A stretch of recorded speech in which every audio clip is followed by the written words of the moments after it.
All right, guys, we're back for another Mad Maker show. Today we're going to have Portal Woodworks. That's David Jones. Say hey, David. Hey, David. And we have Mark Lindsay, CNC. What's going on, dude? Hey, y'all. How goes it, Eloy? Yeah, we've been talking. I'm trying to make it so that we sound like we just showed up right now, but we've been in the green room eating pizza and drinking scotch. Scotch? Okay. So who do we have out there here in the beginning? Well, so far we have right now we're looking at hey, Steve, Temple Boy Turnings is out there. Matt from Awesome Wood Things is out there. Tracy Keaton, Al from Odessa Woodworking and Makers Shop. Oh boy, Bob Lee is out there. Jim Bashir's from the Driveway Workshop. Steve from Harneal Media. Notice how I did not mention a last name. That's right. At least that way I know I didn't get it wrong. Sherry Fox is out there. Anna from Anna's Workshop is there. Boy, we got folks all over the place coming in to say hello. We've got makers, like you shake a tree and just makers fall from the tree. Oh no, Katie Dotson and the Dirty Smith just popped in. And she wants me to let you know that she is not responsible for that thumbs down. Uh-huh. Yeah. See, now Katie, I knew it. What Portal, what are we going to do about this? We can't have that. Well, I like Katie, so I mean, we'll just have to suffer through it. Fine.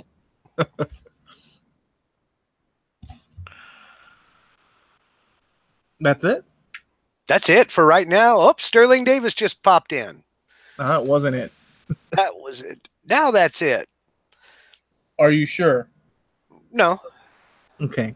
So anyways, we were mentioning today we're interviewing David Jones, Portal Woodworks, and so a lot of you guys may or may not know him. You may see him around, but it might be that you don't know much about him. Well, there's a lot to get to, so we're going to do that. But before we do, I just want to quickly mention that for the folks that come in, because you guys out there already know the spiel, but you know, so that folks that come in and they're in the first few minutes, we actually mention to them what the heck this is and what, you know, what's going on. So the idea of this show is we interview people that make things, all sorts of things that they make from around the world, really. And we try to get sort of inspiration from them and just the stories. The idea is to get the story of these people and not only have it like recorded for later, you know, use to go back and listen and watch, and you know, people may be curious of a certain maker and it'll be here, you know, but for us to get inspiration, you know, so that's the gist of what we do, right? And David, I don't think, have you done an interview show before? Charles Deering's. Was I there for that one? I don't remember, because Charles doesn't do a show no more, but I used to enjoy his shows. How long ago was that? It was over a year ago. So let me ask you, first of all, well, I'll mention this and then we'll, I met you, and correct me if I'm wrong, I met you through, we know this part, that I met you through Hangouts. We were hanging out. This was like sometime last year. And yeah, the first part of last year. It was the first part of last year, yeah? Yeah. There was a hangout. Well, can you explain how the heck it got to be that we were hanging out, as far as your recollection of it? Well, I had met Javi in Atlanta last year, and then he started his coffee shop hangout. And, you know, having met him, then I started hanging out, going into there. And just one thing led to another. You know, you came in, and all the other guys came in. I remember that.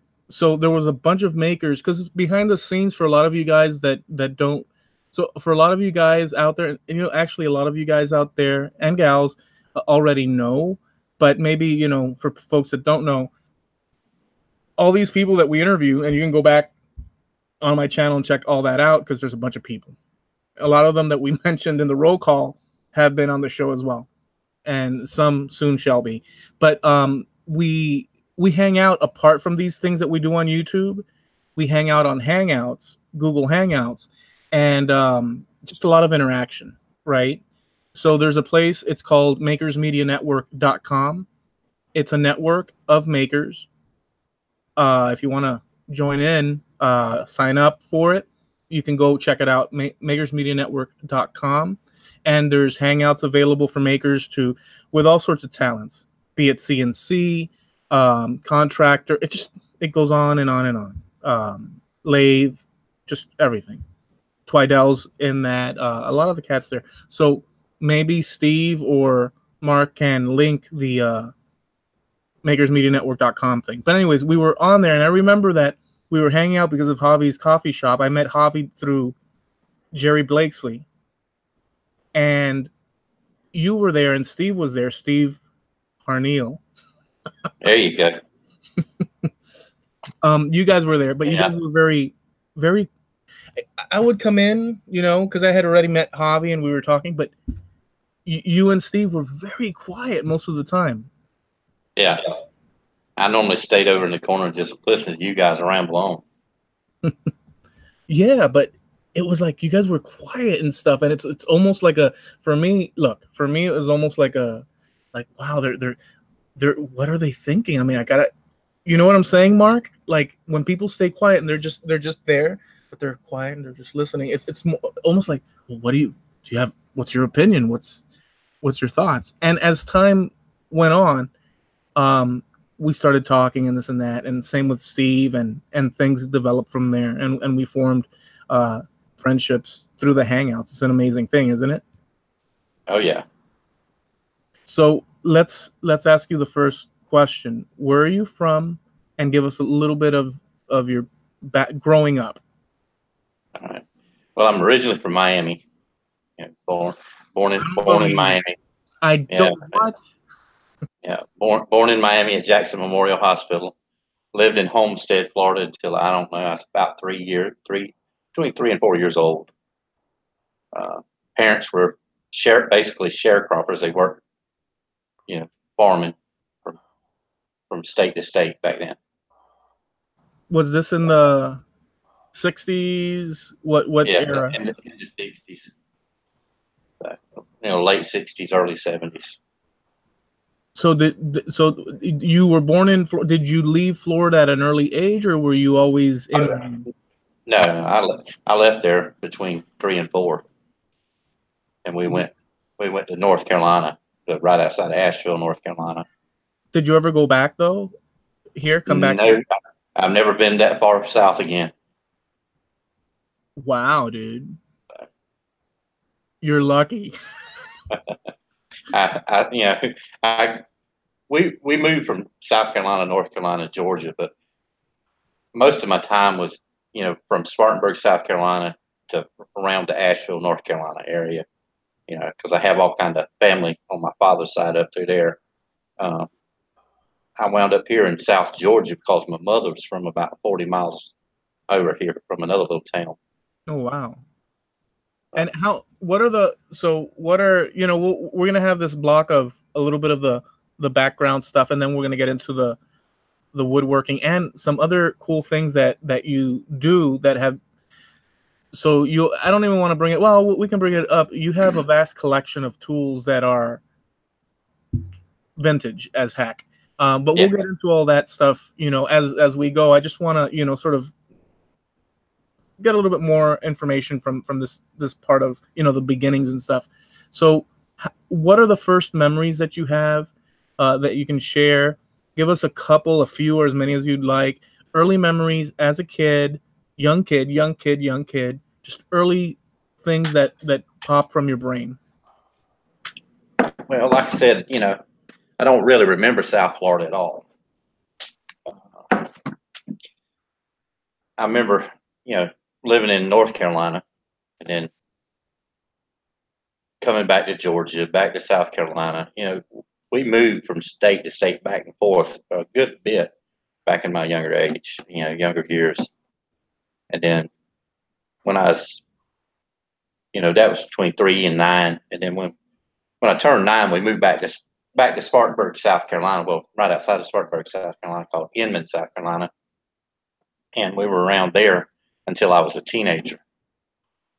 And during this time, my father became disabled, in the early 80s, and he hadn't been able to work since then. So basically, I've been working since then. Since the early 80s. Yeah, some kind of job, some shape, form, or something since the early 80s. Since I was early, just getting into teenage years. So I'll ask you this as we round up, to an older age. When I meant early memories, you mentioned the going from state to state until you ended up, but what I'm trying for is like a picture that pops into mind, an early scene, an early interaction with your folks, or whatever. It could be a cartoon sitting on a high chair, just an early freaking a train track, and you're sitting there waiting for a bus. Just anything that is an early memory that you can remember. Well, I mean, I don't know where to go with that question. I mean, that's just don't really have any recollection, other than just, when I was small. I started wearing glasses when I was like a little less than 2 years old. I remember that. I remember getting in trouble about my glasses when I was about 4 because I had a bad habit of taking them and breaking them because I didn't want to wear them. That's probably my earliest memory right there is my mother skinning my hide for it. For the glasses. Being dirt poor, it's kind of hard to buy glasses when your family's dirt poor. And you'd make the mistake and you'd sit on them. I've done that because I actually have glasses. These don't suit me anymore. I did John Lennon style, look, they're even all dirty, but I had some before, and I would sit on them by mistake, and it's like, oh no, and you can't put them on right and stuff. I can totally see that. No, I wouldn't do that. I would actually take them and pop them in half. See, that's the stuff we were looking for. And why would you do that, dude? Because it was there. I didn't want to wear them. Oh, I could see that. I didn't want to wear them. How about none of my other brothers wore them, so I didn't want to wear them. How many other brothers? Sisters? I have two brothers, 2 older brothers and a younger brother. Oh wow. So let me ask you that. I've got a few questions to ask. We'll get there, but so let me ask you this: as a teen, David, as a teen in school, what were the things that you were as a teen interested in? Or what were the just give us a few, or whatever you have. Well, I mean, like I said, growing up, I wound up having to work, after school and everything. I wound up having to work, odd jobs, just kind of help out with different things. Yeah. My father was, disabled and everything. And, I didn't finish high school. I quit high school and went in the Navy when I turned 17. When you turned 17, that's when you... And that's when I went to the Navy, but I'd actually quit high school when I was 16 and went to work framing houses with my oldest brother. Did you have any prior, I don't mean to cut you off, but did you have any prior, you just went and you were learning obviously at 16, it's not like you're going to have the world of experience, but yeah. No, I mean, I had some other experience, framing houses and different stuff. My first job was, framing houses was actually cutting the shoes out of doorways on, when we framed the walls. And I was given a handsaw to cut the shoes out with. And you had to make sure you didn't hit the concrete with that handsaw when you was cutting it out, because they get quite upset, Nobody will notice. Yeah, nobody will notice, just grinding that handsaw away on that concrete. Oh yeah.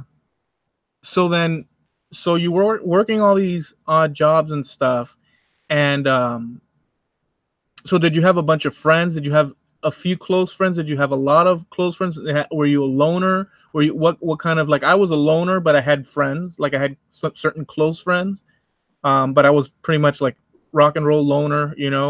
That's it. What was your Mark? What was your? Were you what? I bet you. You know what? I bet you had the Letterman. I bet this is Mark had the Letterman thing, and like the hair going back and stuff, and like with the car, the souped up car and stuff, with the soda, the cherry cola, the comb that would flip out.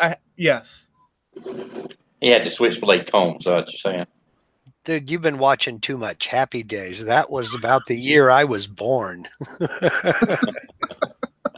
I got my driver's license in 1977. It was Smokey and the Bandit.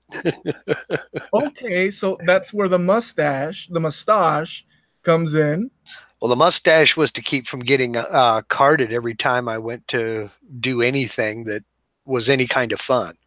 But it's funny, when you have a mustache or a beard, they tend to not card you for anything, even when you're, 17, 18, 19 years old. So yeah, so were you a loner, David? Were you, what was? Well, I mean, I had a few friends or whatever. I mean, but it wasn't that I was running around my neighborhood going to all my friends' parties and stuff like that. I didn't do that. I wasn't never the party type. So I guess you could say I was more of a loner than anything. Yeah. So. Okay. Well, let me, Mark, were you a loner?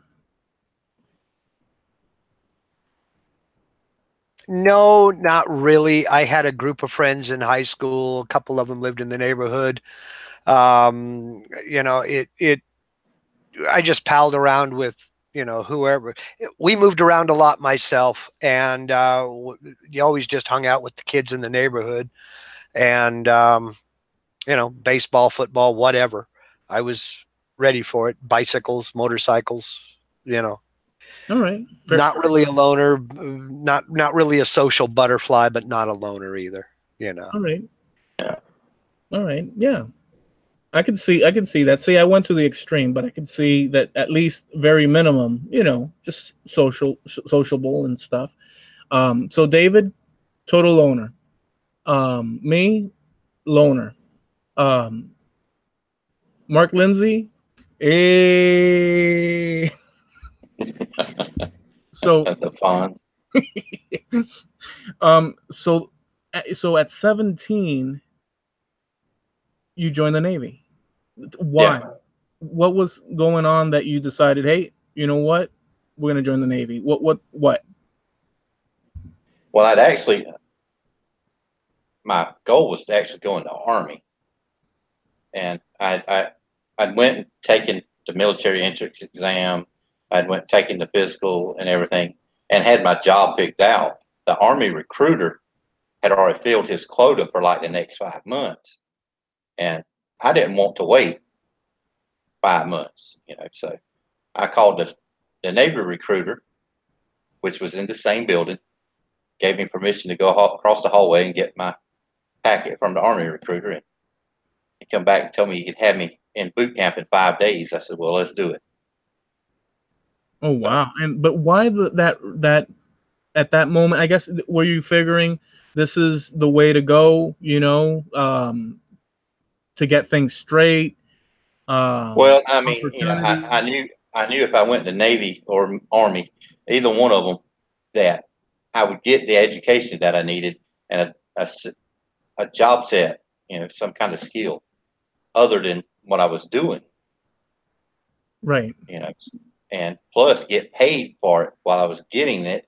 That way I could still help my family. So. And your folks were okay with, they were like, yep, let's do this. Oh yeah. Both of my parents had to sign because I was, 17. Both of them signed, away I went. And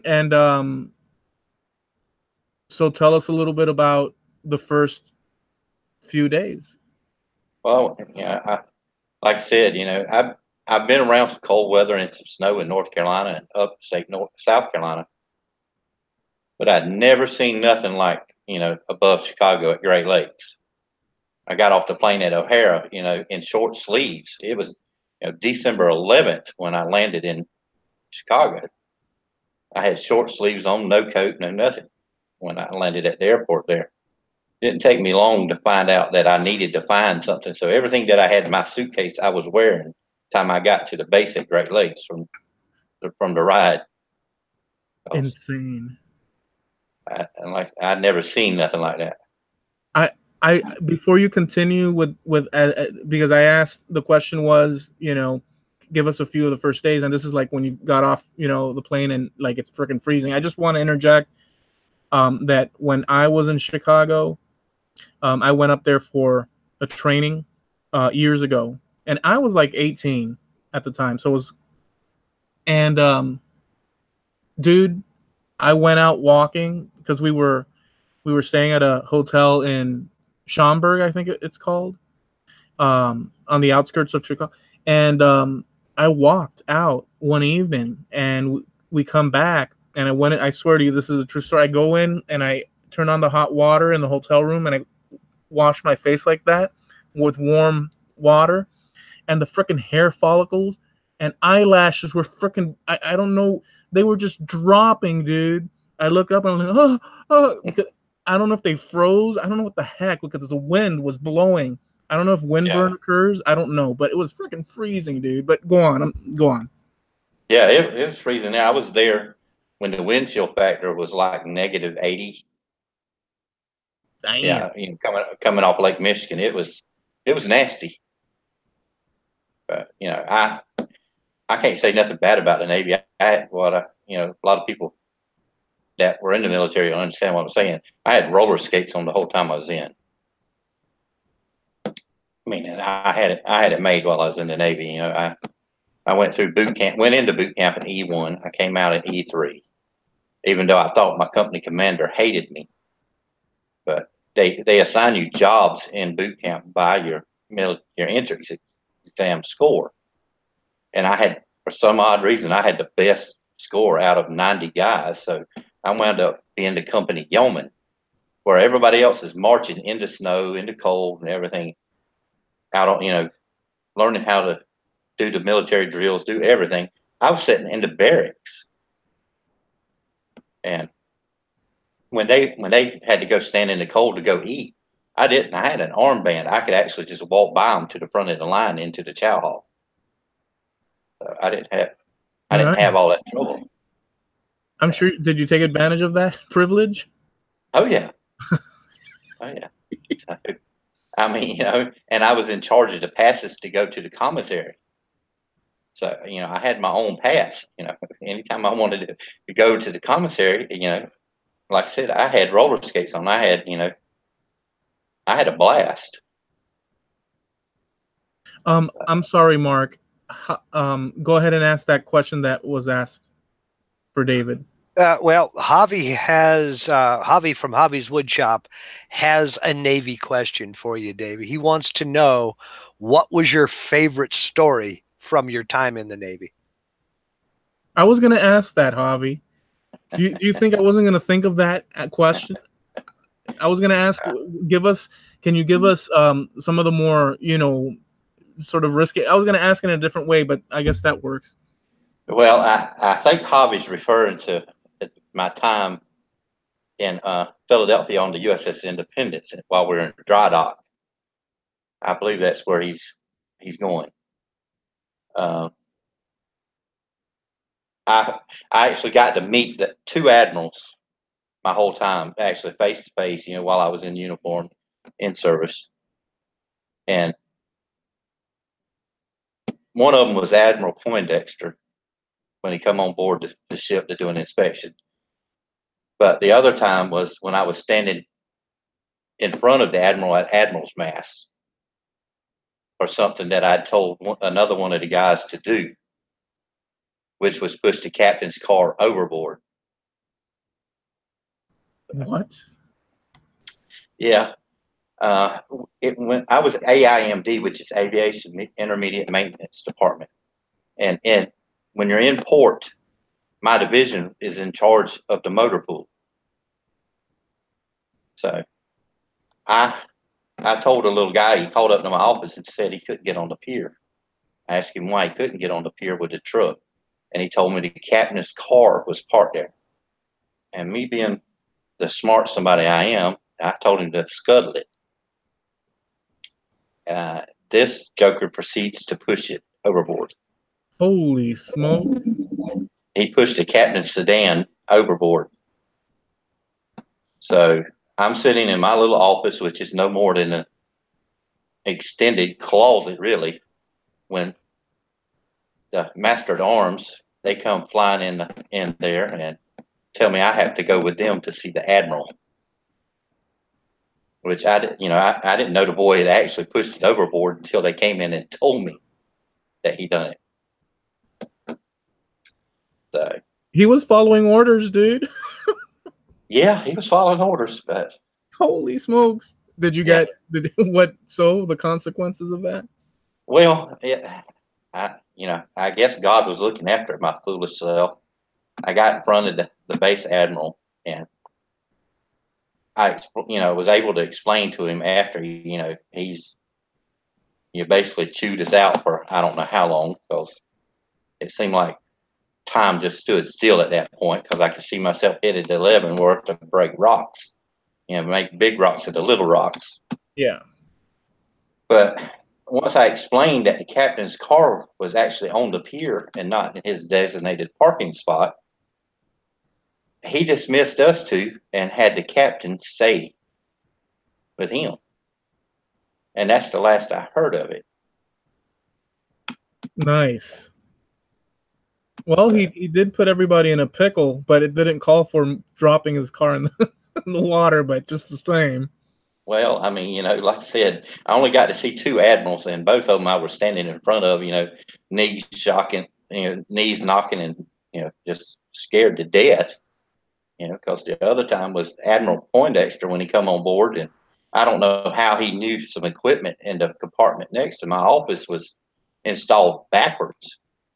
So, I'm sitting in there drinking my coffee as always, and the door flies open. I thought somebody ripped it off, but all I saw was, gold bars.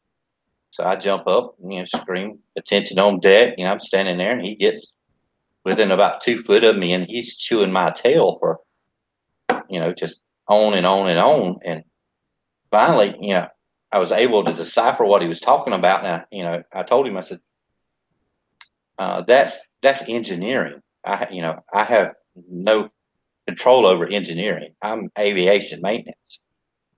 So, and about that time I was telling him that, my good old captain, the one that I so love, come over to one MC system over the ship, the microphone system, hollering for his airmen to bring him a cup of coffee to the bridge.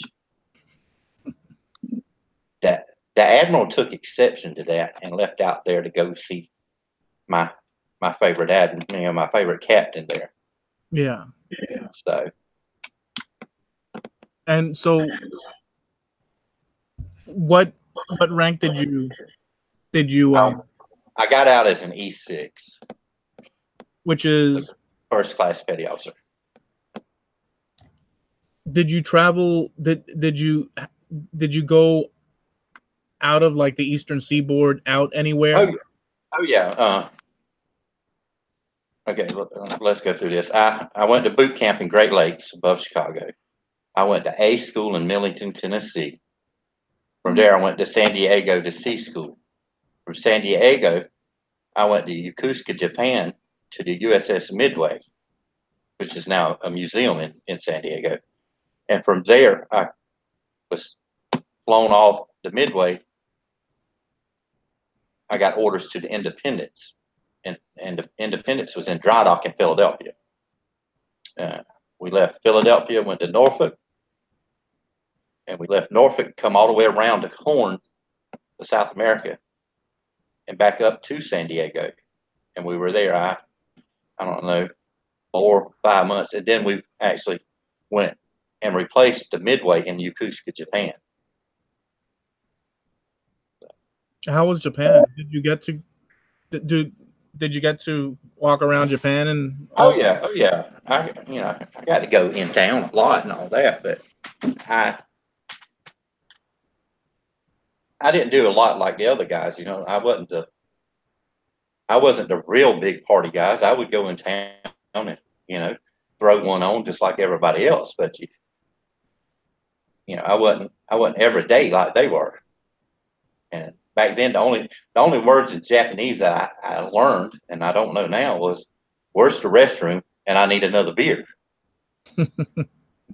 That's the only thing I knew, and because I never had to worry about getting back to the ship, because if I couldn't get back to the ship, Shore Patrol would sure show me how to get back. So, but I mean, you got those big old numbers on the side of the ship. You can pretty well see that, and if you can walk towards those numbers, you'll find that big old ship. Did you ever stay in contact with any of the people that you met there and spent time with, while in the Navy? Have you kept in touch or no? Yeah, we actually on the not on the Midway. There's a couple guys, but on the Independence, we actually have a alumni group, and every year we have they have a get together somewhere in the United States. And the only one I've been to was one that they had in Savannah. Because most of the time it's out on the West Coast. So you get out of the Navy, and then you end up where? I got out of the Navy, and I wound up in New Hampshire working for the state of New Hampshire. Okay. But eventually you end up in Georgia. Yeah. I come back to Georgia after another federal job that I had. Like I said, I won't go into that. But I came back to Georgia. I finally, I got divorced in New Hampshire. Came back to Spartanburg, South Carolina, and then I decided after a year back in Spartanburg, I wanted to come on back to Georgia, and I've been here ever since. Now, when we hang out and we're all hanging out, so we tell stories and we talk, and so there's a few of them, key ones that just spring to mind. But I guess the one that I want to ask first is, and we'll show that in the latter half of the show, but you have this thing where you find the most vintage frickin', and I'm not saying like these tools, totally vintage tools, and it's not like one. you'll have like a row of frickin' scroll saws that are like ancient, and or hammers or frickin' table saw, just a bunch of tell us a little bit about that. Well, ever since I've been back in Georgia, I consider myself a auctionaholic because I love a good junk auction. And Facebook Marketplace just made life for me so much easier because everybody's listing something on there, and I'm on that stupid thing 2 or 3 times a day, looking to see what's been newly listed.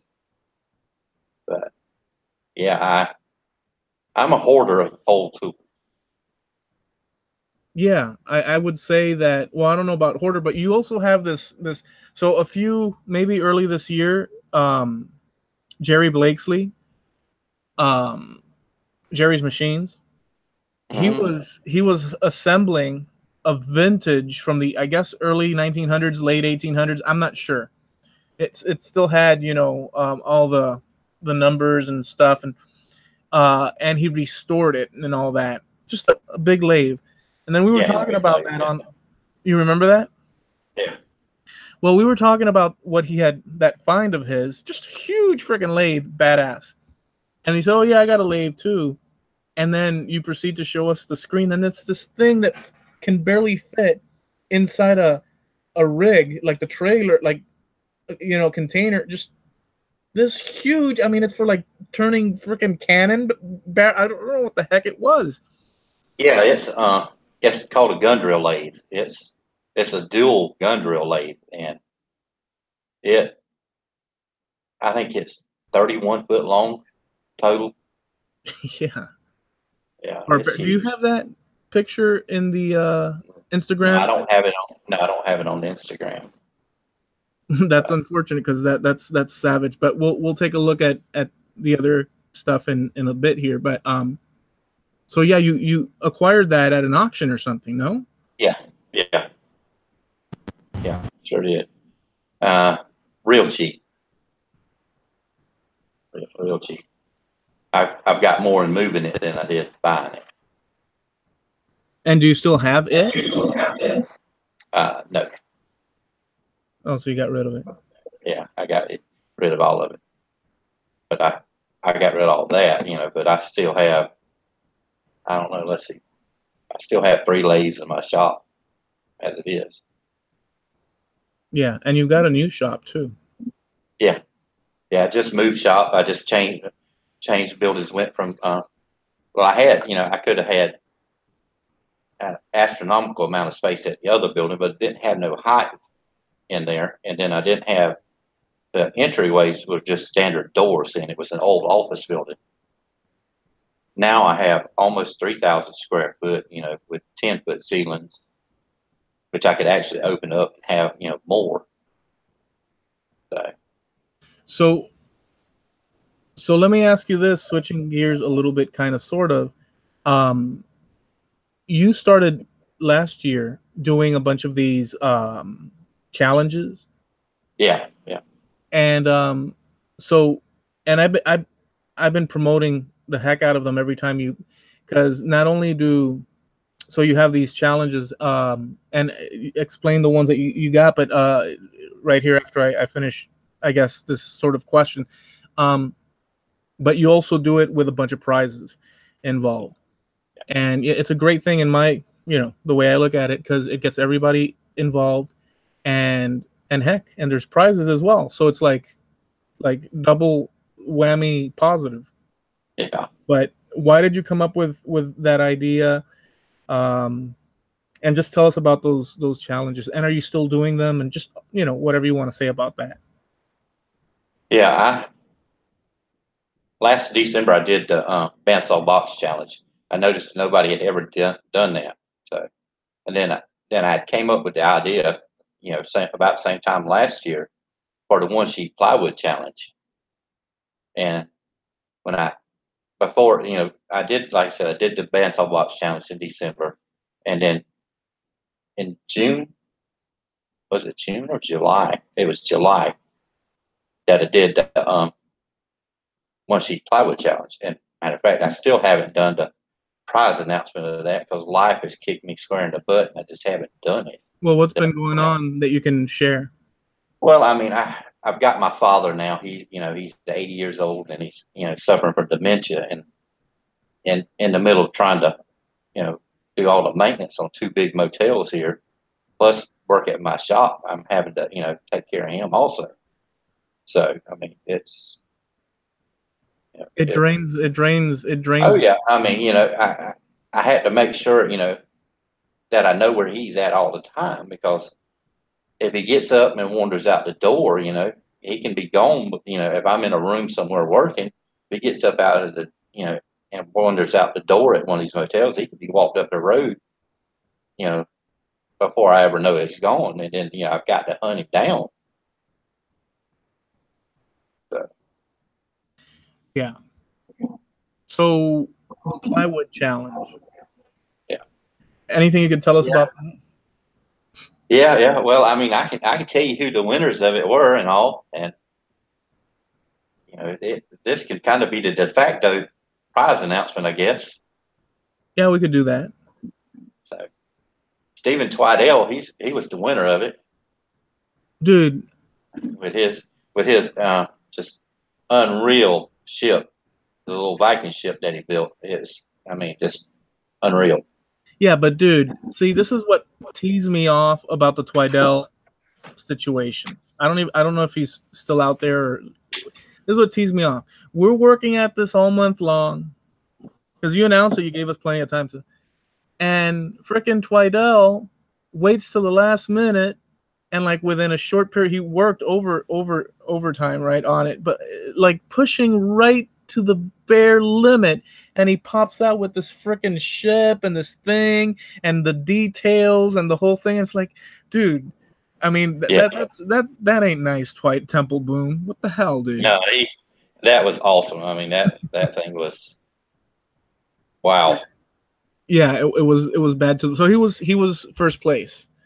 Yeah, and I've got, like I said, life's kicking me in the butt here, and I've got to get everything done and get that squared away here in the next day or so. Steve Nealon came in second. He, with his table. I mean, he built an amazing table out of one sheet of plywood, and it made it for his son and his wife, and that thing turned out awesome. That was awesome. He takes a sheet of plywood, and they needed his son and daughter-in-law with a new baby. They needed a table, and he said, "You know what? I'll build you guys a table," and it's a perfect match with the plywood challenge. And it's awesome because he cut out he measured it so that everything would fit from that sheet of plywood, and I think he still had some leftover pieces or whatever. Yeah. But he made the thickness around the border, the stand, the whole 9 yards. Yeah. And great. And Steve Harneal, great video editing, dude. Yeah, he's got some awesome editing skills. I mean, just I don't know. It's sort of like he had somebody else do his editing for him. I mean, but it was I reject that idea. It can't be. Yeah, and I don't know if you know this third person. The third place. Like I said, he's a scoundrel from Miami. I had a couple of them from Miami. This Eloy fella, he actually made my logo. I mean, and I thought that was just awesome. I think I have it around here. If I can pull this one out.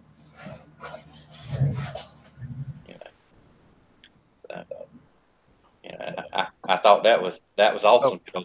You've done something I haven't even done. I haven't even attempted to cut my logo. Okay. Wait. You made David's logo, and you still have it. Yeah. Okay, just checking. Well, it's fun. Well, yeah. So it's funny. It's funny because on top, just putting that to the side, also, it's almost scoundrel-like David was saying, because I said in my mind, look, I wasn't looking to win a place, this and that. I was just supporting a buddy. But I figured somewhere in the back of my mind, if I make his logo, it'll help just a little bit. It might push me over and then this frickin' Twidell guy comes out with this Viking ship with shields and frickin' gun turrets, and it was the debacle of 2018, dude.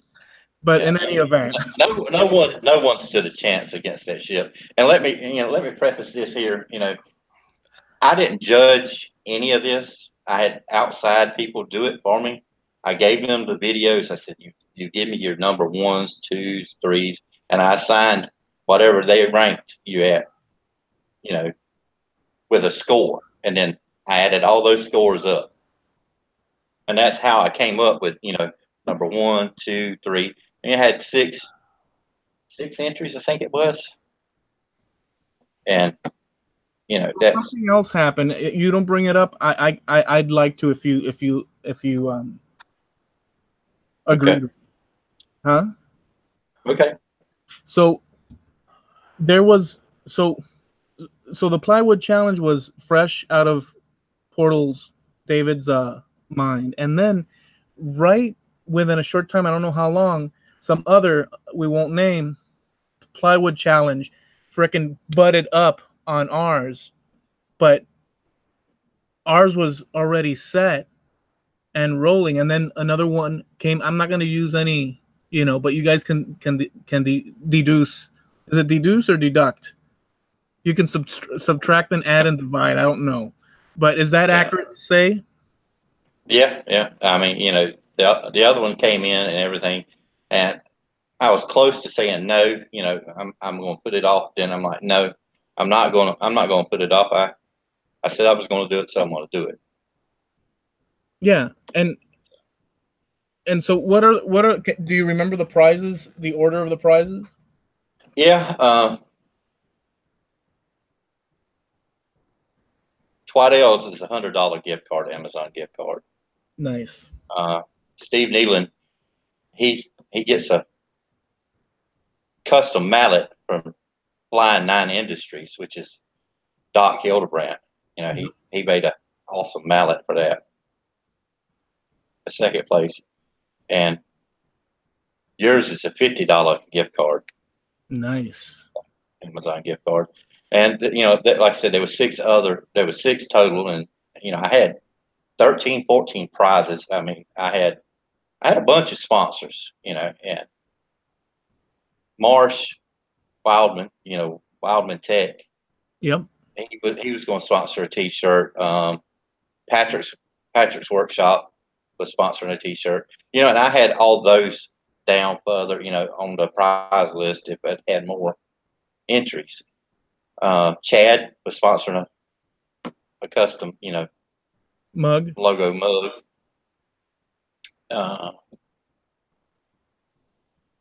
MMN, you know, with a $25 gift card. Miter Mike, he stepped up to the plate, you know, and he offered a $25 gift card, Amazon gift card, and a T-shirt also, you know. So, and I know I'm probably leaving somebody out by not looking at it, you know, but everything's over on my website under portalwoodworks.com. There was a bifold wallet.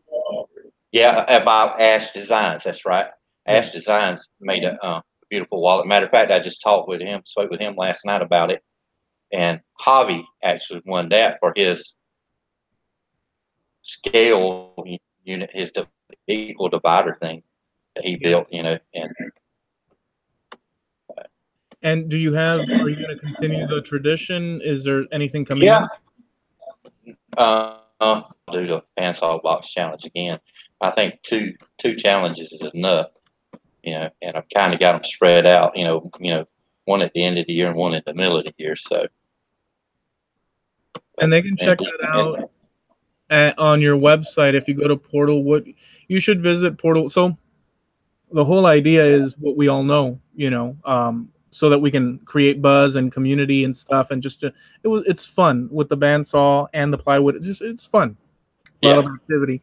You can go to portalwoodworks.com under the challenges, and the drop down, and you can see all that. So it's all on the website. Yeah. Well. All the winners, the rules for the contest, the dates for the contest that are coming up.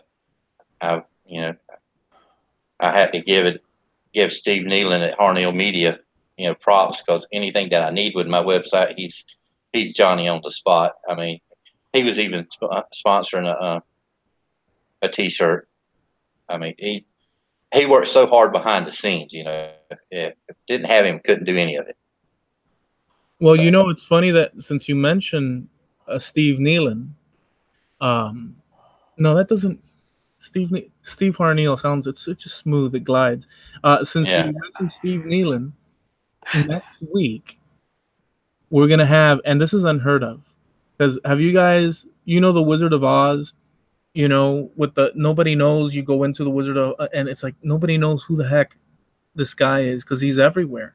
He makes websites for makers, and I'm talking about everyone from, I mean, just everyone, Man Crafting, frickin' Heath Knuckles, Carl Jacobson, us, Javi's Wood Shop, Patrick's Workshop. I mean, it just goes on and on. Chip Builds recently, I think maybe Pam Harris from Highland Boxes. It's just, there's a massive list of, and it's in-house for catering to makers. So that's why we're all, you know, part of it, and also the makers meeting. But he's sort of like in the shadows. Nobody knows, because we're going to be interviewing Steve Nealon next week. No. He's going to be behind. He's going to be behind the curtain, because he don't show up nothing. He don't show up on camera. Wait. Steve's going to step in front of a camera? I don't see that happening. Yeah, you and me both. I'll believe it when I see it. Well, I mean, you know, the man gave his word, and you can't go, you know. Well, I mean, he said he'd do your show. He didn't say where he'd do your show from. From a darkened room. Yeah. You mean he's going to step out of his undisclosed location and actually present himself in public? This is what I have. This is the understanding that I'm working with right here. I know it's weird. This guy is secretive. Sometimes he's there, sometimes he's in the shadows. We don't know what the story is with this guy, and we're gonna find the heck out. We're just caking on more layers of. Yeah. See, let's say seeing's believing. You know, when I see it next week, I'll believe it. Well, the heat is on. The heat is on. So, are there folks with questions out there, Mark? I had Oh boy, yes, they are. Okay. Some of them are good. Some of them, well, I'll let you be the judge. Matt from Awesome Wood Things wants to know right off the bat why the word portal in your channel name and your website. Why portal? Well, it's not because I was in the Navy, you know, or anything like that. A little town that's near and dear to my heart, you know, where I own some property at over here is named Portal. So, Okay. And that's my way of paying homage to that, you know. Okay. Patrick Workshop wants to know, is it true that people from Florida are really half alligator? Yeah, I think so. Okay. Oh, great. Every time I've been to the doctor, you know, they told me I've got alligator skin because it's so hard to, you know, give me a shot or something. Could be true. Okay. And Steve from Temple Boy Turning wants to know, is David Eloy's older, tougher, and wiser brother? We're twins. Well, right? I mean, both of us are from Miami. I mean, you know, but I don't think my father marched through Eloy's neighborhood. Separated at birth kind of thing, huh? Yeah, it could be. Okay, Matt from Awesome Wood Things also, he has a two-part question. Three-part actually. Will you be going to Atlanta in 2019, David? Oh yeah. You will. Okay. Yeah. Part two is this. Will he give me another 150-pound tool to bring to Doc because I live closer to Doc than you do? If me and Doc come across the tool that Doc wants, yeah. Okay. And third, what was that tool anyway? It was a die filer. What was it? Oliver and Sons or something like that. It's a die filer from the early 40s that I came across at a estate auction. And Okay. When I do, most of them are online auctions. You know, I'll go through the whole list, and you know, I'll go through there and I'll throw bids out on, you know, 15, 20, sometimes up to 50 items, and just, you know, just for it to have a bid, you know, and a lot of times obscure things like that, people don't know what it is, and, you know, and they're not going to bid on it or anything like that. And I got that die filer for $5, and it ran, it worked. Dang. So, And I was talking to Doc about it. You know, we were talking in the hangout one night about it, and he said he'd love to have it. So I'm like, we were looking up how, you know, how much it was going to cost just to separate it from its stand and ship it to him. And come to find out, Matt was coming to Atlanta. I'm 2.5 hours, 3 hours south of Atlanta. So Matt agreed to take it back, and yeah, he just popped back into the chat and says, well, I still don't know what that is. all you got to do is go on Google and type in die filer. Die filer. Yeah. You know what? I think this old Tony just did a video on a dial filer not too long ago. Yeah. Free plug for this old Tony. Search for him here on YouTube. You'll love him. Well, I mean, you can use the die filer is basically like that Rockwell little jigsaw that they got mounted upside down. You could actually put the jigsaw blade in there and use it for that. Okay. You could mount a flat file and round file. I mean, it's got an adapter, you know, sort of like a old jigsaw that you could, you know, tighten different tools in and use it. And it's got a table just like your scroll saw or your bandsaw on it. and the blade goes up and down. Okay. All right, terrific. Ashley from Chip Build wants to know, did you have a Navy nickname? Actually, yeah. My name's David Jones, of course. I mean, anybody that knows anything about the Navy knows where that's going. Yeah. Davy Jones. Davy Jones locker. And I always told everybody to stay away from my damn locker. Right. But most guys called me Jonesy, on board. Mm-hmm. So. Yeah. And the big one for last, because I have a feeling this one's going to take some thought and maybe a little bit of explanation. Bob from Bob Lee's Workshop wants to know, what is your favorite tool to use? My favorite tool to use? Yeah.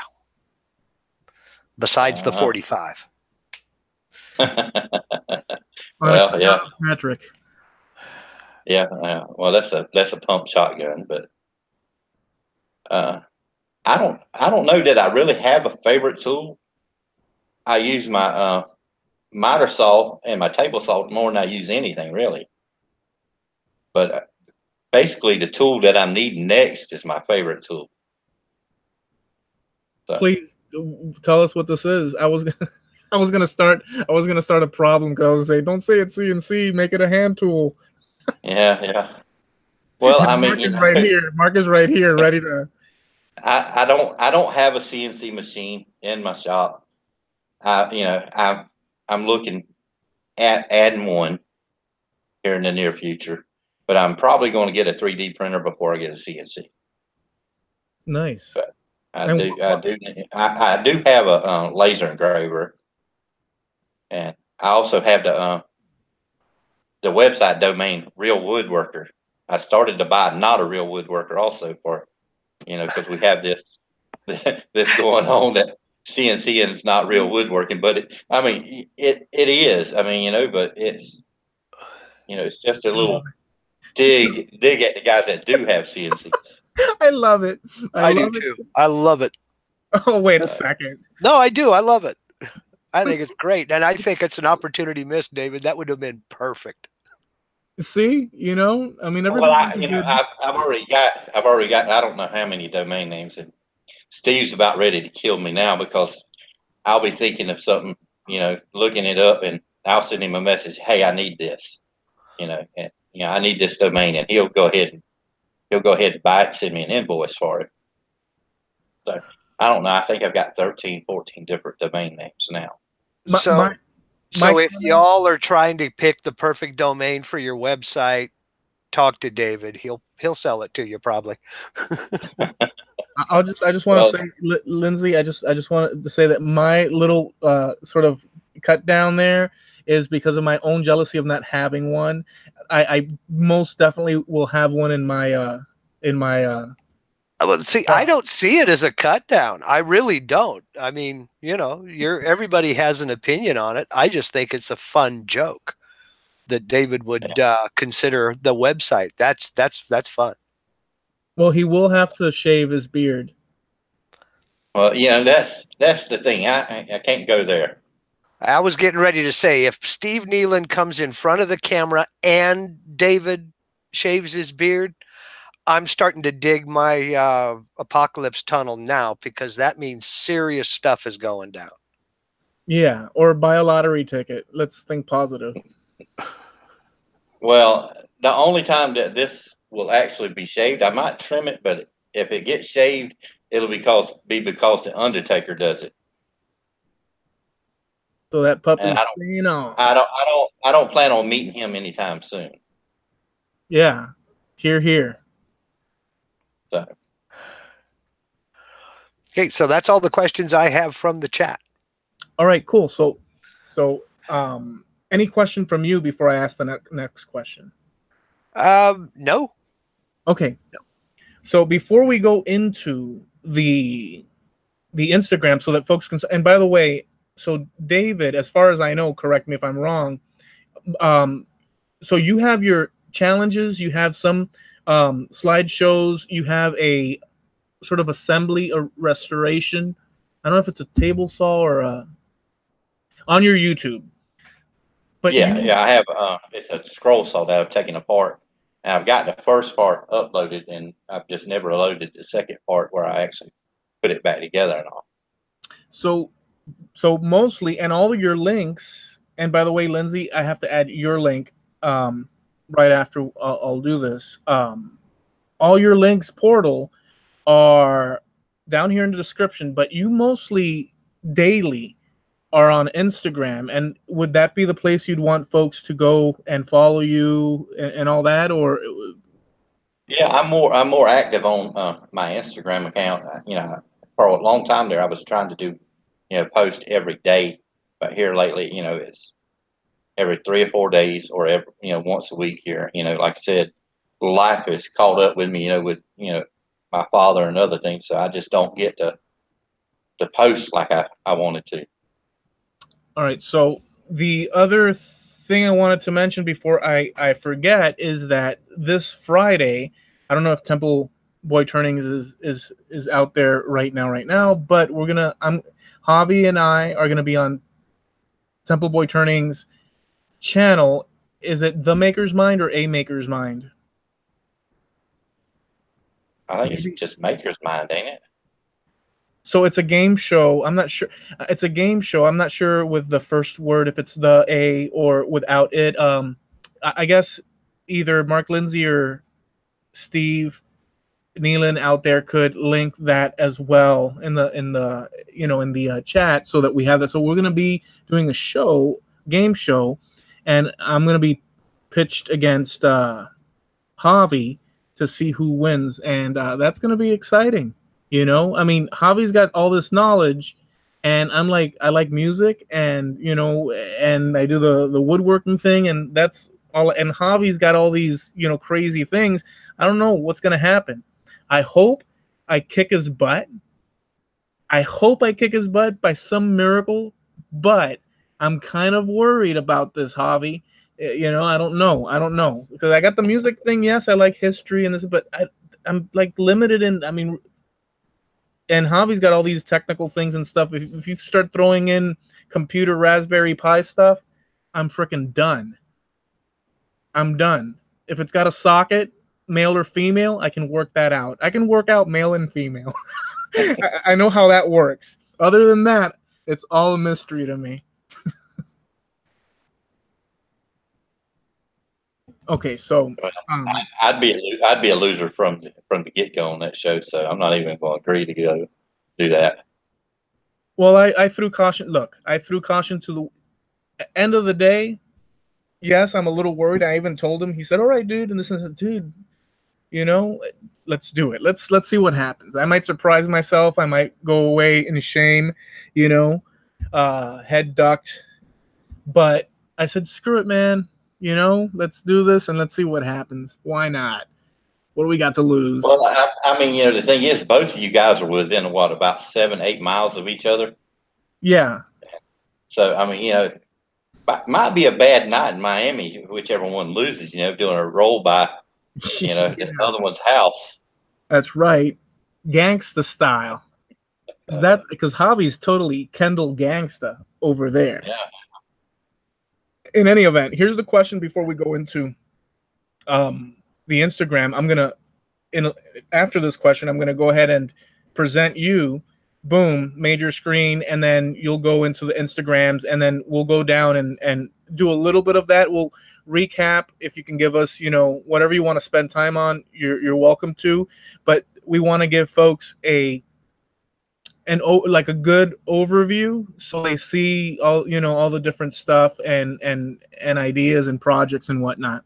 So I mean, there's stuff like tombstones, and I'm just church steeple. Is it the steeple? Yeah, church steeple. Yeah, and that met its unfortunate end the other night. The church steeple did.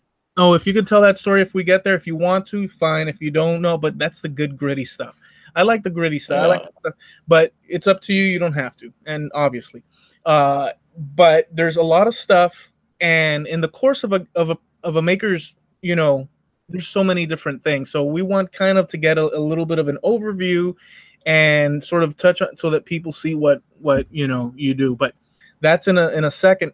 Right now, I'm going to ask you this question at this juncture, and that is, what is David Jones' life philosophy, and how do you see it all from your vantage point when dealing with it? Could be how does one succeed in a thing, a failure, how do you deal with failure? It could be whatever. What is your life philosophy? Well, I really don't have a life philosophy. I just wake up the next morning and go from there. Wake up, then I go from there. But basically, you know, my I guess you could call it my philosophy is, I'll spend the money, and I'll make more tomorrow. Good Lord willing. I'm not going to worry about it. I'm not going to sweat it.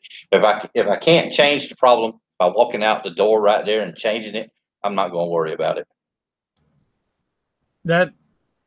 Yeah. You know what? It's a hard one though, but it's totally true. And I've used that for myself, and when giving advice in certain situations with people that are close to me.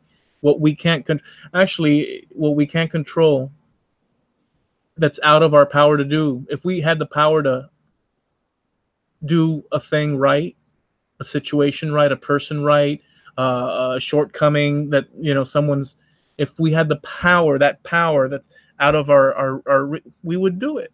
But if we don't, things that are out of our control, I mean, push forward. That's kind of it, right? Well, I mean, I come to realize a long time ago, you can't fix stupid, even if it's family. You cannot fix stupid, no matter who it is. You have something specific in mind. I'm not going to worry about it. I'm just going to move on, and go on from there. You got one specific thing, and I was thinking more generalized and this and that, but you have there's something you're thinking it's up to you to, if it's the same thing I'm thinking, it's up to you. We won't deal with that. But in conclusion, how about, does that apply to failure as well? And so how do you deal with, do you ever say no to yourself? Like, you want to try something. It could be within the maker thing. It doesn't have to be. And you say to yourself, no, it's just no. Is there something like that happens? Well, I mean, I've had a lot of failures, in different things, this and that. But as far as saying no, what's the reason, to say no? If it's there, give it a whirl, try it. I mean, it's not going to kill me if I fail, hopefully. Yeah. So I'm just, as far as making something, I might, sit back and study on it, a while before I go do it. But I'm just because I don't know everything about it doesn't mean I'm not going to go try it. Yeah. So I agree with that too. I mean, if you don't risk it and you say screw it, I'm always constantly saying screw it. I'm always saying to, I don't know about Mark, but like, if I'll see a thing, a situation, or a project or stuff, and I'm like, oh well, that's kind of all encompassing. And most of the time, like 99% of the time, I say screw it, I'm gonna do it.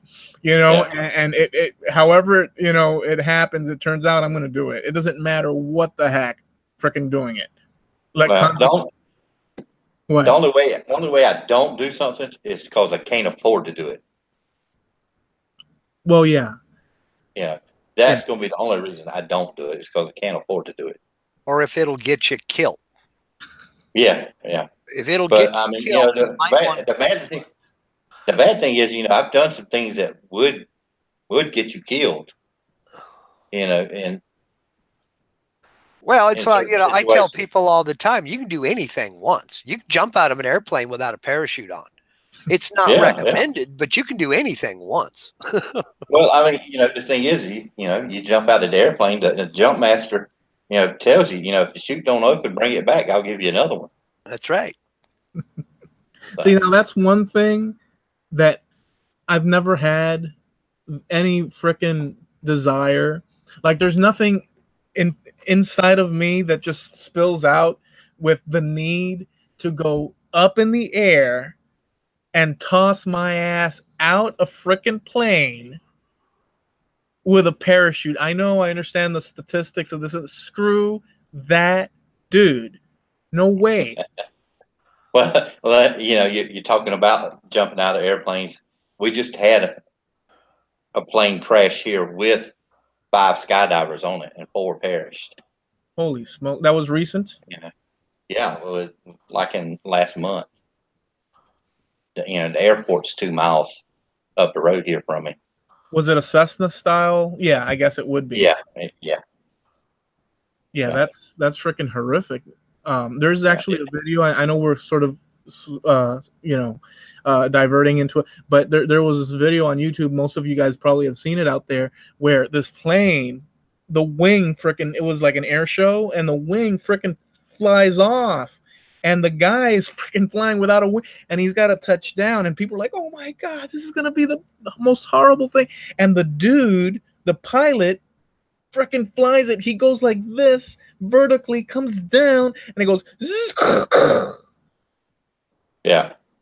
Freaking. Was it the Russian plane though you're talking about, the wing come off of? I don't know if it was Russian. Probably, I don't know. I thought I saw that on as. That was insane. It was a Russian plane. Yeah. That guy had to walk away puckered like nobody's business. That guy had to walk away like. Did you see that one, Mark? Yeah, I've seen it, and Jim Bashir's just said the same thing I was thinking. There is a video traveling around. It's about half a radio-controlled plane, and the other half was like a set, kind of a mock-up.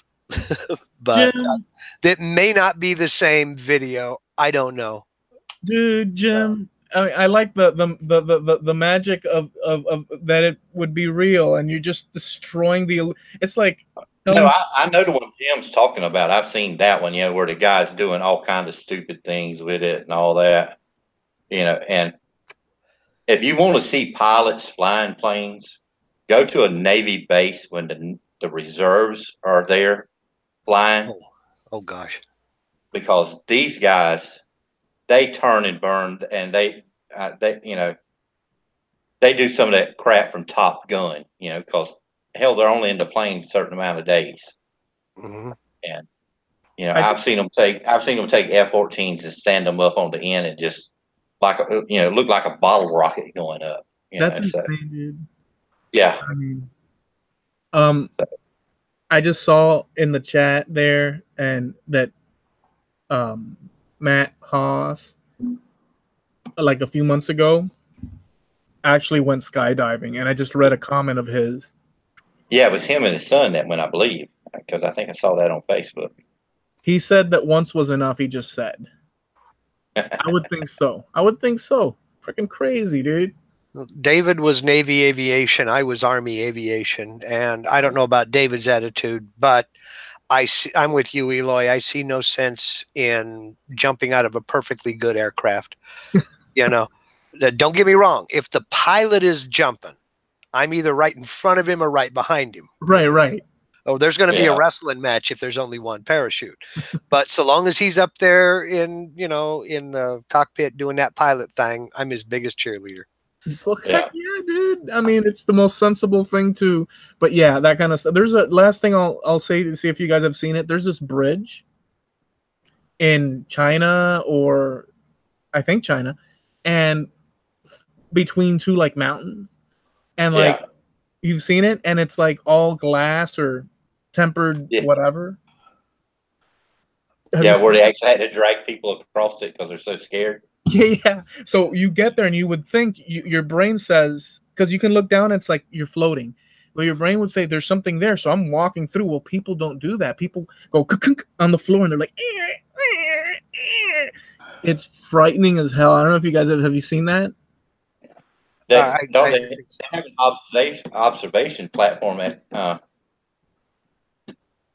the Grand Canyon like that now, I believe it is. Yeah, they've got one with the glass floor. Yeah. Walk out. Yeah. I think we've just been slapped with the gauntlet of a challenge or something. Katie Dotson just posted in the chat that she's got 12 static line jumps under T10. Holy smokes. Okay, Katie, I'm the first to say it. You're a bigger man than I am. Well, I do have my jump wings. Knock on wood. You know. Damn, Katie. I had to be convinced to go out, but I don't have any static line jumps. Yep. Yeah. Closest I came to that was rappelling out of a helicopter, and that was enough for me. Yeah. That can't be. I mean, look. There's people that are thrill seekers. I get it. You know, you'll see them thrill seeking across the world and it's fun to watch on TV. But I like the comfort of watching it through the How about those freaking guys? Last thing I'll say about this so we can go into the Instagram. How about those guys? I saw this yesterday or the day before on Facebook, although it's on YouTube. These guys that free jump from skyscraper to skyscraper. Try saying that like that. From skyscraper to skyscraper over the freaking, and they never fall, and they hit the wall sideways and they bounce and they make it across. I don't know what you call it. Base jumping. Base jumping, maybe? I don't know. Yeah, base jumping. Yeah. Freaking crazy. I'm too old for that now. Something at this stage in my life says don't get into a situation where your butt could end up above your head. No, so, no, never say never. You could put on a Velcro suit, so all you have to do is be thrown across, onto the walls. As long as there's Velcro and you can slide your way through. I'd need that too. So that's how we could do that. Sorry for the imagination. Yeah, right. Yeah, I'm not inclined to go do none of that no more. I'm a big old fella, and if the chute didn't open the first chute, my big butt will not bounce well. Let's put it that way. So, yeah, I mean, thank goodness for 2 chutes. Yeah. Yeah, but the Tom Spillane over here in the chat says he doesn't like gravity. You got to watch out for those sudden gravity storms, man. They will sneak up on you. They don't warn you. Just boom, you're down. So. Yeah, I don't want one of those either. Well, in any event, so we're gonna go into the Instagrams. Do you have that ready to go, David? Yeah, let me see here. I'm gonna present you. Just let me know when you have it, and I'll present you. You're gonna have to share screen, by the way. Right, I've got to remember how to share the screen with us. Left-hand side, green arrow. Yeah, I see it here now. Okay.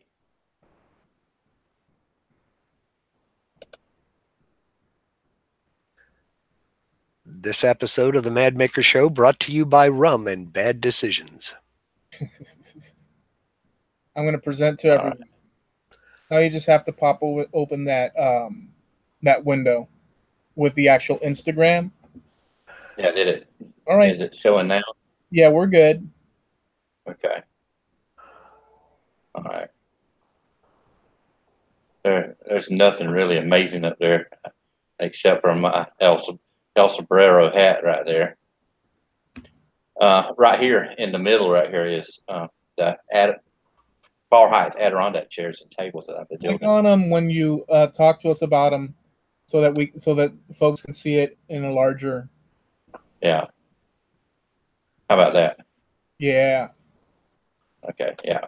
That's the bar height Adirondack chairs I'm building and selling now. That's freaking awesome, dude.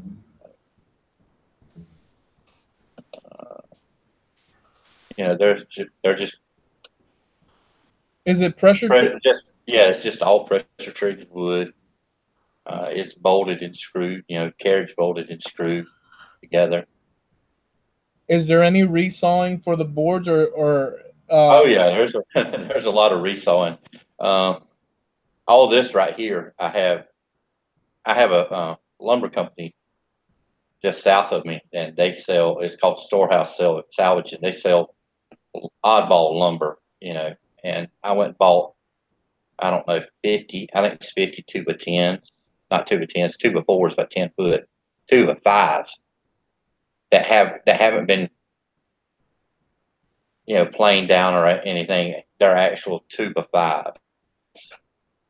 So, and that's why that down to the dimensions that I needed. I wanted there. nice? This is a swing, one of the swings that I was working on, that building. Later on down in the Instagram feed, I have pictures of of the swings.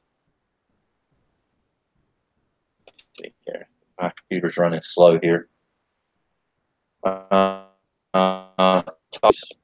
Old sewing machine from 1941 that I bought at the auction about a month ago. In the cabinet, everything. It even come with the little oil can, the operator's manual, the other attachments, everything to go with this little machine was with it. And it works. Do what? It works. Oh yeah, it works perfect. I mean, the lady that owned it actually wrote the date on it. Yeah, she had bought it, and and the price that she paid for it. And back in 1941, this thing was kind of pricey at $90.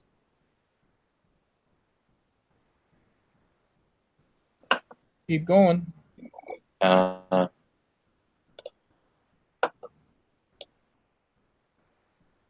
Here's a that I just bought a month or so ago, in the 103 series. This is from the late 40s, early 50s. Damn. And it runs good. I had to order the blade off Amazon because nowhere around here sold blades for it. What difference is this from the? What size is it? It's actually a 12-inch. No, but the blades. The blade, I forget the size of the blade. It's like 62 inches, something like that. They sell 60. Is it 62.5 inches on? I was gonna say on YouTube, on Harbor Freight. I looked on there and I didn't see one. I might have overlooked it. And this right here is just a pile of tools that I got at oddball different tools that I got at the auction up there, where I go twice a month, little junk auction. And what are you planning on? Because you've collected a lot of. I mean, are you planning on restoring what's this? Because you got a lot of stuff. People also later can go check out the amount of vintage tools. I was gonna say vintage stools, vintage tools and freaking machinery and hand. It's a lot. Yeah, I can't give you an accurate number of how many hand planes I have or hand saws. I know I have over 150 different hand saws, of actual hand saws, not counting the keyhole saws, the coping saws, the jeweler saws. I've got, if you added all the saws together, I've probably got well over 2 saws. And this was just some of the planes that I picked up from one auction. Those are so fucking cool, dude. I've got one that from the '60s that I need to restore. Yeah. Here's an old wooden one that I got, from the auction. And the thing is, I don't understand it. Most of the people around here aren't buying these things, or the people that go to this auction, they're not too interested. So this hand plane at any other auction would probably cost me $25, $30. I think I gave $4 or $5 for it at this auction. That's freaking amazing, dude. I would Yeah. pick that up for $5 like yesterday. So, I mean, you know, and that's just what I run into there, you know. And this right here is chicken houses, chicken tractors that been building out of my shop this year. Let's see those. Yeah. You know, this one, you know, the guy that was in my shop with me, you know, he said he wanted, you know, to make one, he come up with this idea, you know, for the fallen heroes, you know, memory of fallen heroes and stuff. And he wanted to give it away, you know. So we built this one and gave it away at our festival we had here in town back in May. It's Pine Tree Festival. Oh, So that's pretty cool, we dude. we gave it away. And let me tell you something about this chicken tractor right here. The guy that won it, he hasn't used it, and the guy that was in my shop with me working, he had a stroke a couple months ago, and he's had to basically give up woodworking totally. Jeez. And he's going to have something done with his heart and all. You know, just he's had to give up working completely, not just woodworking, just work completely. And the guy that actually won this put it online the other day, selling it so he can donate the money back to Ricky. You know, just to help him out. Wow, And dude. that's a class act, all in itself. Yeah.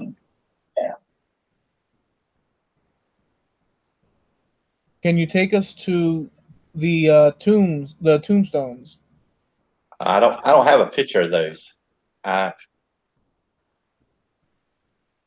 I've been kind of reluctant to take pictures of them Okay. because I'm building those for people's loved ones, but they're standard concrete tombstones. You got a regular pedestal. It's a two-piece tombstone. It's a regular pedestal, and then you actually have the stone that stands up. And I take my sandblaster and I etch their name into the concrete. Yeah, these are people you were telling me. These are people that don't that were like people from the '60s, others from the '70s. That Yeah, the last two that I'm working on here, one of the gentlemen passed away in 1962, and the other one was in 1977, and they never had a stone or of any kind at their grave. And their sister come to me and asked me if I could make something for them. And I drew this up, and we come to an agreement, and so I I've got these two tombstones. Hopefully, after this hurricane moves through here this coming weekend, we can actually go. I'm gonna go with them and deliver them and install them at the graves. well, let's see the steeple if you got that there. Uh, it's further down.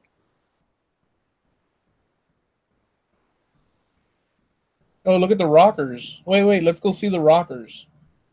The rocking chairs. Yeah, we got to see those. Yeah. Oh, look, it was Sterling and Yeah, that's from Atlanta. Okay, this one right here. Let me go to this one. This was my first low back prototype one that I built.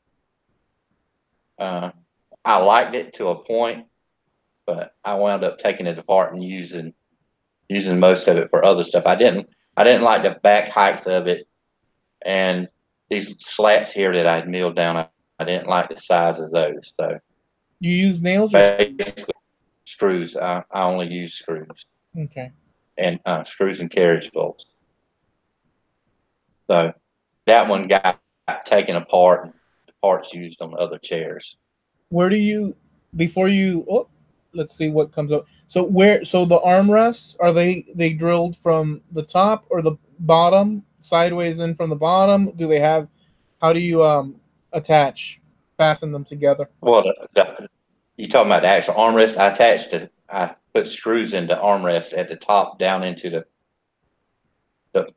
piece right here that attaches to the seat side, and then Dude, I put a carriage bolt in the back of it and the back side of it. Awesome, dude. And the incline on the backrest too. That's very important too. You know, a lot of people make chairs like straight. You want that curve in the back. Yeah. Well, I've got this right. He sits about 3/4 of an inch higher than the back. So, and then I've got a 20 degrees on the actual back. So, you know, you've got that comfortable recline on it. Yeah. So, yeah, I like the rockers. Yeah, all my swings and chairs that I build, I put a 20-degree, you know, well, 15 to 20 degrees on it. This is a 5-foot swing right here, comes up there. And like I said, all this right here, this that I use to make my swings with, other than the 2x4s that are right there, is radius edge decking that I take and rip down. Oh, nice, dude. See, this is the kind of stuff I enjoy. Like, I enjoy the stuff like that, the outdoors, the rustic, because I mean, just that's the stuff I enjoy. I enjoy that kind of build, plus furniture. Where do you put up? Because you're selling these. You have your big shop. Yeah. These sell actually pretty good. I have one guy that owns a little resale shop, and I sell them to him cheaper than I sell, so he can make money. But you know, altogether we're basically selling them for the same price. Yeah, I was going to ask you that if you had a resale shop that was selling for you, or if this was all word of mouth, or where you find your clients, your customers, your commissions. Well, I keep 2 or 3 listings on Facebook Marketplace at all times, and I get a lot of travel, you know, through that. I had one lady Sunday night ordered a 5-foot swing, 2 full-size rocking chairs, and a child's rocker. You know, all off of Facebook Marketplace. That's a good pointer. That's a very good tip. You know, and it doesn't cost you anything to list on there. So this chair right here is Adirondack chairs that, you know, I'm building. This is the first prototype one that I did, and it is a full-size chair. It just happens to be sitting on the table. Man, that's freaking awesome. I love the back on that. That's wicked, as opposed to horizontal like that. Yeah. Dig that. This piece right here that's laying on the table is now fastened about 3.5 inches from the top up there. Well, how did that start off? What size board did that start off as? All of it started off as, you know, except for these, you know, the 4 verticals here, the 2x4s. All of it started off as 5/4, you know, 1x6. Well, it's 5/4 by 6-inch radius edge decking that I cut down, because, you know, I like that thickness there, but 2x4s would be too thick there. Yeah. So, and that's an awesome. This chair right here is, you know, it's less than 3 pieces of radius edge decking. You know, all of it cut down. It's less than 3 pieces of 10-foot radius edge decking. Yeah, ever since I saw that one, I was thinking of chairs with that type of back going like that. Yeah, I enjoy chairs. Yeah, this is part of my saw wall. Like I said, I've got over 150 hand saws, and this was when I was first moving into the shop. I was trying to figure out where I wanted to put all these saws instead of just having them piled on a table over in a corner or something. So I decided I'd put them all on the walls. All right, I'm gonna bring us back into the chat. Okay.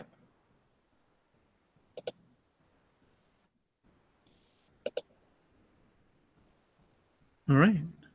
And you might have to press the to come back in with us. Yeah, there we are. So, yeah, guys, go over and check out Portal on Instagram, because that's where you're most at. You're constantly putting stuff up as Yeah. you as you're purchasing, making, and all that stuff. We didn't show the steeple though. No. You Well, gonna? like I said, I'll let me tell you, the steeples on my Facebook page, not my Facebook, on my Instagram. It met its demise the other night at the hands of someone not knowing what they were doing. I'll just put it like that. And like I said earlier, you can't fix stupid, even if it's your family. So, and I'm gonna leave it at that. But, you know, For the record. Yeah. So, David, let me ask you this: did you enjoy the show? I despised it. No, I enjoyed it. Awesome, dude. Well, so will you come back and see us again? Yeah, sure. If I have something else that's of interest to talk about, I mean, Well, awesome, dude. I For don't, you sure. know, I don't know what else I'd have other than, like I said, I don't. Are there any final? Are there any final words? Any shout outs? Anything you'd like to share with us? Well, like I said, come check us out over at Makers Media Network. That's for one thing, for sure. Yep. Yeah. And my shout out would be to Steve Nealon, or as you call him, Steve Harneal. That's right. If you need a website or something, so he's at what he does there, and he's good at what he does. All right. All right, cool, dude. So listen, I'll tell you this, and then we'll hand it over to Lindsay. So I appreciate you coming on and telling us your story, David. So you shared with us a lot of things.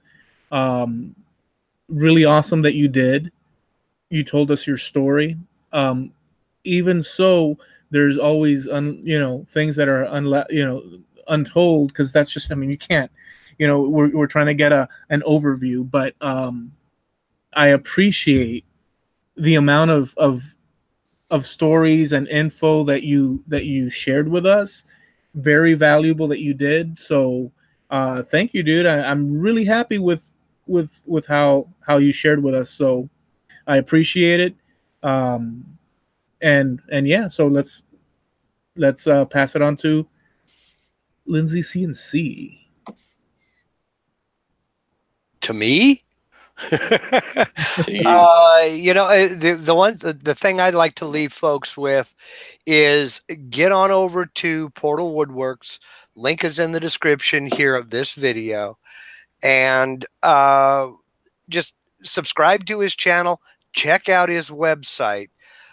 He puts out some very cool challenges over the course of the year, and the only way you're going to find out about them is to go check it out. I mean, the bandsaw box challenge is one heck of an opportunity, and it's a lot of fun. And the one sheet plywood challenge, that's a heck of a lot of fun as well. But the only way you're going to find out about him is if you go over there and check him out. David doesn't post a lot to his YouTube channel, but he certainly posts promos and gives you the rules and regulations when it's time for a challenge. So hit him up. Do yourself a favor. Other than that, thank you very much, Eli, for having me. I do appreciate it. Well, I will mention that for you guys that are watching this and don't know about Mark Lindsay CNC, check him out on his YouTube channel. He breaks down the process for the absolute beginner that's getting into CNC, those little bits along the way that are confusing, possibly confusing to some folks, or just unsure. He actually takes you through the process so you can have the beginning of the build all the way through. Not only that, but he also shares, you have episodes where you go through the software requirements and the different intricacies of that as well. So you do a lot of work to help people out there with the process of CNC, and just get up and running from zero. Is that fair that that's what you do? Yes, that's what I do. Is I was that guy 4 years ago when I started doing this, who had no idea where to turn. And so I've taken information I've picked up from 5 or 6 people and 3 or 4 other sources, and I try to put it all together, and do absolute beginners tutorials for the person who's never done anything like this before. The other tutorials, they all assume that everybody already knows what they're doing. They just need help with finding the tools. I assume folks don't know anything, and I sit down as if you were right next to me, and I try to explain the whole process as we go through so that everybody can understand it. Very good. And you also are part of a podcast called Trampled Underfoot, which where you and I, and that's under the Scratched podcast on the internet. You type in, you can go to Spreaker on iTunes and type in Scratched podcast. And what we've been doing is we've been doing the actual podcasting as is it a network? Yeah, like a radio network where you'd have, on Mondays you'd have this group of people, which is Scratched. Then on Tuesdays you have, us, Trampled Underfoot. Wednesdays is Hella 90s, and that's with Ryan Bitters and Michael Lowing. Scratched is with Ryan Bitters, Jared HIldabrant, Brian Bales, and I. And then you and I, Lindsay, do Trampled Underfoot, and we touch on everything. What's our saying? From we everything, and what's our saying?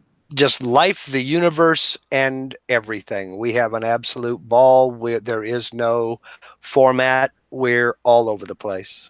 Yeah. Yeah, we are. And so it's a very enjoyable experience too.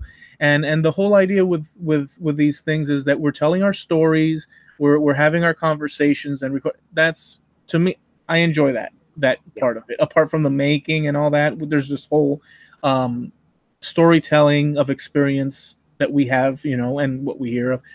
Great stuff. So you could check all that out. Also like to thank Steve Nealon for everything that he does. Steve, dude, I will see you I'll see you sooner than that, but I'll see you here next week. And the gloves are off, dude. I hope you're still watching. Steve, I'm going to take this time as if there's nobody else around. Steve Harneal. The gloves are off. Anyways, I wanna thank all of you guys here and you guys out there for hanging out with us. Have a great week, and yeah, just have fun, enjoy life, and we'll see what happens next week with Steve Nealon. All right, so say goodbye, guys. Goodbye, guys. Goodbye, guys.